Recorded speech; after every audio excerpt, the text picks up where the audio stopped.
Hola y bienvenidos a ese cuarto episodio de la serie Corazón Sano, Seguro y Lleno, donde basados en Proverbios 4:23 que nos manda diciendo sobre toda cosa guardado, guarda tu corazón porque de él mana la vida, o dicho en otras palabras, más que cualquier cosa que cuidas, cuida tu corazón porque tu corazón es el que produce tu vida, produce tu futuro. Y vamos a ver cómo podemos tener nuestro corazón sano, seguro y lleno para que brota cosas buenas de ellas. Y hasta ese momento, pues hemos tratado la primera enfermedad del alma, que son nuestros pecados, y cómo llevándolos delante de Dios, arrepintiéndonos de ellos, confesando, podemos ser libres de nuestros pecados.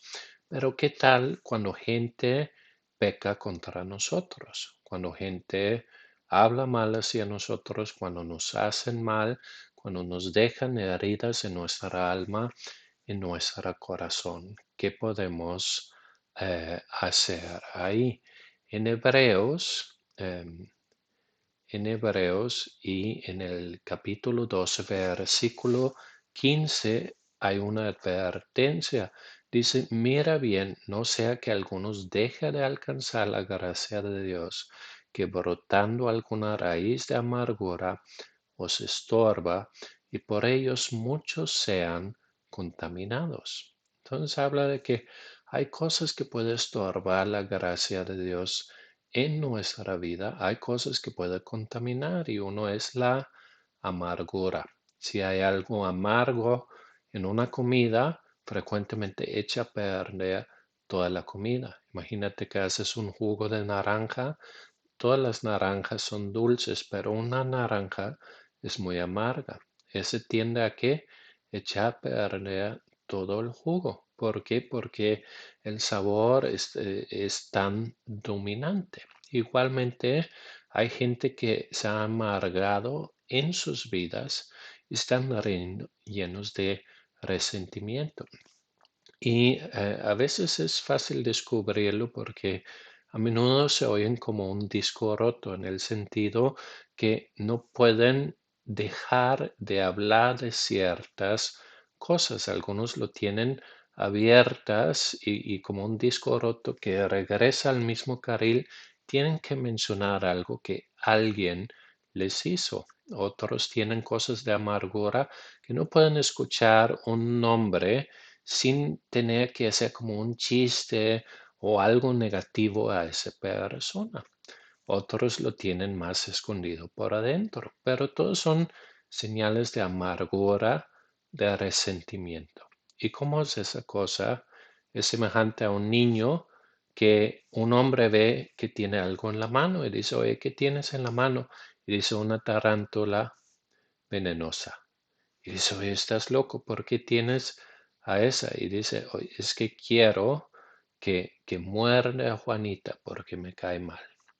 Él dice, estás loco, antes que muerde una vez a ella, te va a morder mucho más veces a ti. Y así es el resentimiento, así es la falta de perdón. Es un veneno que destruye su propio recipiente. Y por eso es tan importante perdonar. Y para ver eso, podemos ver algunas de las palabras que Jesús dice sobre la importancia de perdonar. En la oración del Padre Nuestro, Mateo capítulo 6, versículo 12 dice, Jesús nos enseña a orar, perdona nuestras deudas, como también a nosotros perdonamos nuestros deudores. En arameo, que fue el idioma original de esa oración, hay una misma palabra para deudas y pecado, y la Biblia lo mantiene a propósito. Compara una falta, un pecado, con una deuda. Si alguien no rompe algo que es tuyo, tiene una deuda contigo, o si alguien no te da lo que te corresponde, tiene una deuda contigo. Y por eso es muy similar o es muy bien entender el término de pecado como deudas. ¿Ok? Entonces Jesús nos enseña a orar de una manera que en verdad no le conviene a muchos cristianos porque dicen, Dios perdóname como yo perdono. ¿Y qué diría Dios? Pues no te voy a perdonar. ¿Por qué? Porque tú no perdonas. Y si tú dices, no, Jesús no puede, no es lo que quiso decir Jesús, realmente el significado es otro. Jesús justo después del amén, él sigue explicando, porque si perdonan a los hombres sus ofensas, os perdonará también a ustedes su Padre Celestial. Mas si no perdonan a los hombres sus ofensas, tampoco vuestro Padre les perdonará sus ofensas. Y las palabras de Jesús son muy claras y es una advertencia muy fuerte. El no querer perdonar puede causar que no recibirás el perdón de Dios. Jesús más adelante en el capítulo 7 dice, no juzgues para que no sean juzgados, porque con el juicio que juzgas seréis juzgados y con la medida que medís os será medida. ¿Ok? Aquí Jesús dice, el juicio que yo aplico para otra persona, pues con ese juicio yo mismo voy a ser juzgado. ¿Ok? Luego en Mateo capítulo 8 hay una situación. Pedro viene con él y dice, ¿cuántas veces voy a perdonar a mi hermano? Y Pedro había aprendido que pues 7 era un buen número, algo muy espiritual, y dice hasta 7 veces. Jesús dice no hasta 7, sino 70 veces 7. O tantas veces que te cansas de contar y nada más perdonas. Pero antes que se va Pedro, de ahí Jesús dice, oye Pedro, te voy a contar una historia. Empieza a contar la historia de los dos siervos que son deudores. Uno debía 10,000 talentos. A veces hacemos el error de en nuestra cabeza decir 10,000 talentos debe ser como 10,000 dólares o algo, o pesos o algo por el estilo. Pero realmente un talento correspondía a 32, 33 kilogramos de plata o de oro. Es decir, si ese siervo debía 10,000 talentos, debería 320,000 kilogramos o 320 o 330 toneladas de plata o de oro, el cual es una cantidad enorme, es una cantidad impagable. Y ese fue llevado delante del rey y el rey dijo, paga lo que debes, vas a ser echado a la cárcel con toda tu familia. Y él dijo, ten paciencia conmigo y te pagaré todo. Ahora, cuando el público de Jesús escuchaba eso, seguramente se hubieran reído porque era una deuda impagable. Entonces el rey, dice Jesús, le perdona todo, le fue movido a misericordia, le soltó y perdonó la deuda. Y él está feliz, pero saliendo ve un consiervo que le debía 100 denarios. Ahora, un talento era 32 kilogramos de plata o de oro. Un denario era un salario de un jornalero. Ahora es algo, a lo mejor con los salarios, si calculamos, era más o menos 6,000 pesos o algo así, es algo, no es nada, pero comparado con esa deuda impagable que el primer siervo tenía con el rey, no era nada. El consiervo, un siervo dijo, "Oh, tenme paciencia, te pagaré", pero no quiso y lo echó a la cárcel. Y lo que Jesús sigue contando es algunos otros siervos lo vieron y dijeron, oye, rey, ¿te recuerdas el que tú acabas de perdonar esa fortuna? Él echó en la cárcel a otro siervo que le debía una pequeña cantidad. Y el rey se enojó, lo volvió a traer y lo que le dijo fue: siervo malvado, toda aquella deuda te perdoné porque me rogaste.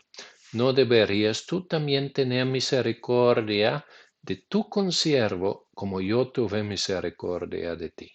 Entonces su señor, enojado, le entregó a los verdugos hasta que pagase todo lo que debía. Y luego Jesús nos da una advertencia muy fuerte. Dice: así también mi Padre Celestial hará con ustedes si no perdonan de todo corazón cada uno a su hermano sus ofensas. De todo eso que podemos aprender. Número uno, Dios espera de nosotros que así como hemos sido perdonados, perdonamos a los demás. Siguiente punto, no podemos vivir en la gracia y al mismo tiempo condenar a otros. Tercer punto, el no perdonar estorba la gracia en nuestras vidas y hasta pone en peligro a nuestra salvación. Y mucha gente vive atormentados y en una cárcel por no perdonar. Y yo puedo decir por experiencia, después de haber hablado con mucha gente como pastor y también anteriormente trabajando en una cárcel y trabajando en un centro de rehabilitación, mucha gente, uno de sus mayores problemas, están encarcelados, tienen una raíz de amargura que envenena su vida, tienen algo, están siendo atormentados en sus mentes y a veces hasta provoca enfermedades físicas. Y todo eso porque no han podido perdonar. Entonces, la mayoría de los problemas en el corazón están en esas dos cosas.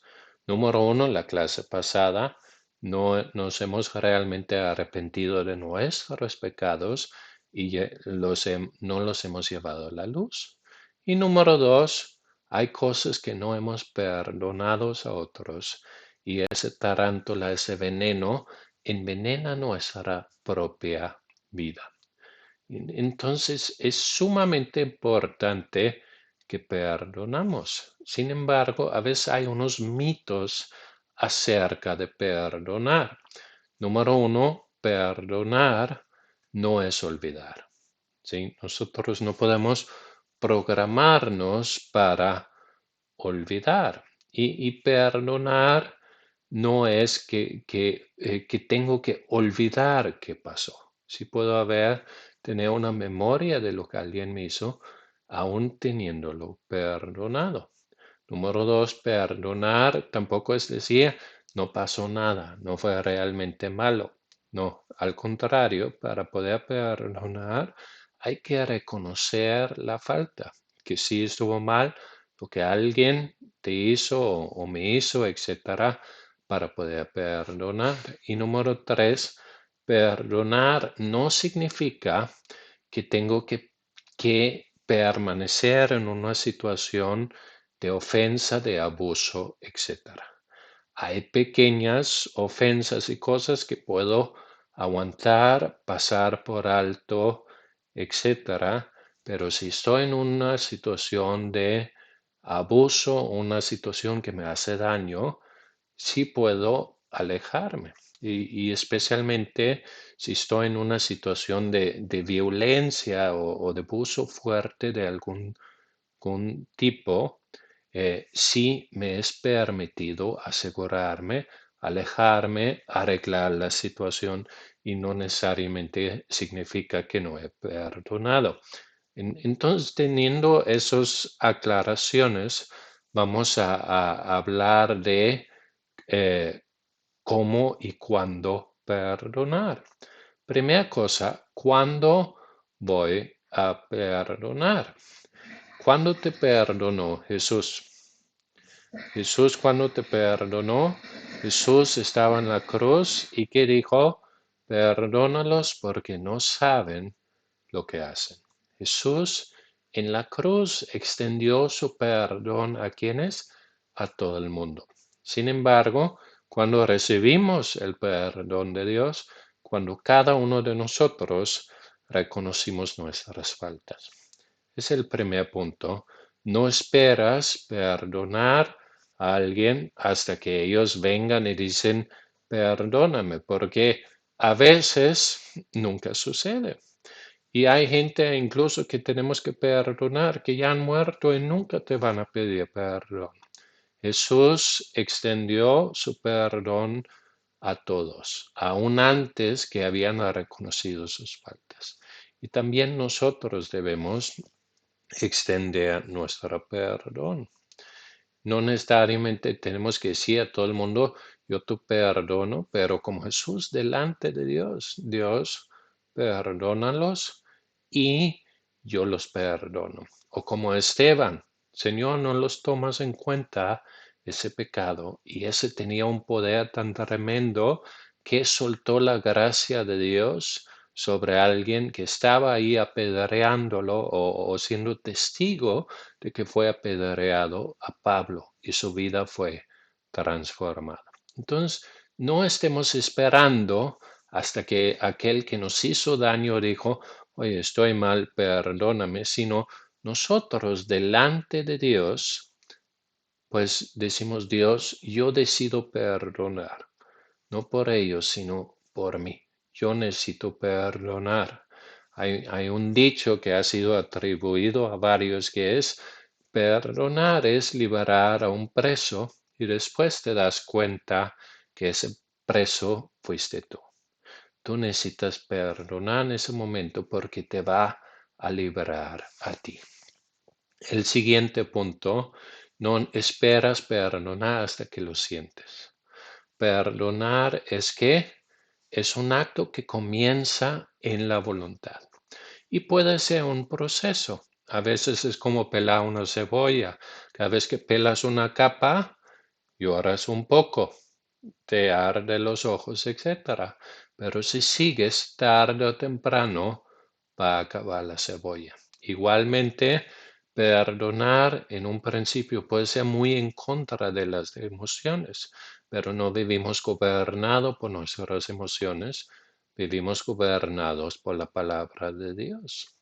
Y conforme lo hacemos, llegará el momento donde al principio fue muy en contra y casi muy a fuerzas comencé a perdonar, pero después llegué a poder decir, realmente los he perdonado. No permanece emociones negativas, no permanece un sentimiento negativo contra esa persona.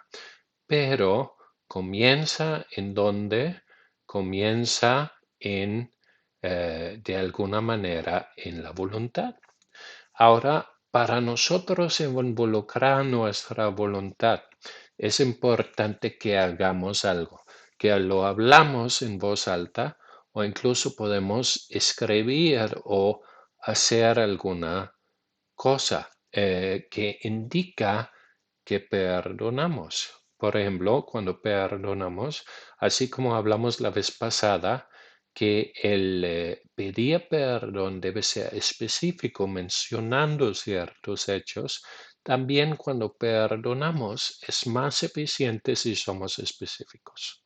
Entonces, cuando vas a perdonar, comienza diciendo, Dios, yo perdono a.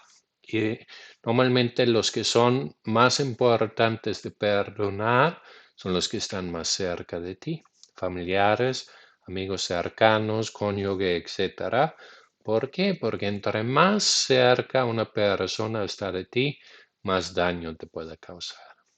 Entonces, normalmente es el círculo de familiares o amigos íntimos que debemos comenzar con el perdón.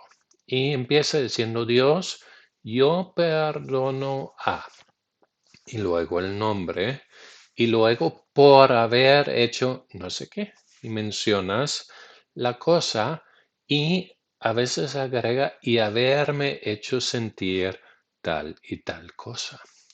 Y perdonamos así, menciónalo específicamente, pide a Dios, muéstrame si yo tengo algo guardado en mi corazón contra alguien y luego dilo, ¿sí? Dios, yo perdono a tal persona por haber hecho tal cosa y haberme hecho sentir eso. Y luego cuando has orado así, di, y Dios, yo pido que tú entras y sanas mi corazón de lo que me pasó. ¿Sí? Entonces oramos así. Y como dije, es un proceso. A veces estamos pelando una cebolla y tenemos que acabarlo. Y a veces hay que repetirlo. Cuando es bueno repetir, cuando es bueno, como Jesús dijo, orar por nuestros enemigos. Uno puede ser que si sucede algo nuevo o si vuelvo a recordar. A veces recordamos cosas que gente nos ha hecho y viene algo, me duele o un sentido de enojo o otro sentido negativo. Cada vez que llega el sentido negativo, ora, ¿sí? ¿Hasta qué? Hasta que está de alguna manera que va disminuyendo o desapareciendo. Y cada vez tu corazón se mete más y más en el perdón y tú te volverás más y más libre. Entonces repite cada vez que se llega otra vez la emoción negativa o sucede algo. Entonces, ¿qué sucede? Si tú perdonas, la herida está sanada. No necesariamente. A veces hay heridas que Dios, en un encuentro sobrenatural, sana en un instante. A veces hay un proceso de sanidad natural. Pero el perdonar, ¿qué es? El tener áreas en nuestras vidas donde no hemos perdonado a otros es como tener una herida infectada. Una herida infectada cuando va a sanar, no va a sanar mientras sigue la infección ahí, porque la infección eh, pues impide la curación natural del cuerpo. En la misma manera, si tenemos resentimiento, si no hemos perdonado, es como una herida infectada del alma, no va a sanar. Pero si quitamos la corita, aunque duela, y abrimos y decimos, Dios, yo decido perdonar, es como empezar a limpiar y puede doler, pero quedará limpio. Ahora, una herida limpia sana instantáneamente, no, pero una herida limpia sanará naturalmente, y más si agregamos el ungüento del Espíritu Santo. Y si tú empiezas ese proceso de perdonar o sigues en ello, cada vez que te acuerdas que yo tengo algo contra alguien, tú dices, Dios, yo lo perdono. Perdono que hizo eso, que me hizo sentir eso, lo que pasó con mi familiar o mi amigo o mi ex algo o no sé qué, sanas tus heridas, se limpian y van sanando. Y si has tenido una herida fuerte, pero ha quedado limpio y suturado tal vez, ¿cómo quedará? Cuando lo tocas en un principio, ¿qué pasa? Duele. Pero llegará el día que el dolor ya no está ahí y solo hay un cicatriz. Y hay cosas que tú vas a recordar. Yo puedo recordar algunas cosas en mi vida que ha pasado, pero hay algunos de ellos que yo puedo decir, yo puedo poner el dedo ahí, yo puedo hablar de ello, yo puedo estar en situaciones semejantes, pero no me duele. ¿Por qué? Porque he perdonado y he sanado. Y Dios tiene sanidad para ti y quiere que vivamos libres de amargura, libres de resentimiento, libres de esas cosas que envenenan nuestro corazón. Entonces, si escuchas eso, yo te invito a que cierres tus ojos y ora conmigo. Señor Jesús, muéstrame si en mi vida hay gente que yo aún gente o cosas que yo aún no he perdonado. Y tráelo en este momento, tráelos a mi mente. Y la persona que llega a tu mente, tú di delante de Dios, Dios, hoy yo perdono a, y di su nombre, es importante que hables en voz alta. Y luego di como que las cosas principales, cuando me hizo eso, cuando me dijo eso, etcétera, dilo a Dios. Y me hizo sentirme así o causó eso y el otro en mi vida. Entonces haz esa oración. Dios, yo perdono a tal persona que me hizo eso y causó eso. Pero Dios, así como tú me perdonas mis faltas, yo le perdono esa falta. Y yo pido que sanas esa herida en mi corazón. Haz eso cada vez que hay memorias negativas de cosas que gente ha hecho en tu vida y vas a experimentar libertad. Muchas gracias por seguir. Nos vemos en la próxima clase de cómo tener un corazón sano, seguro y lleno. Bendiciones.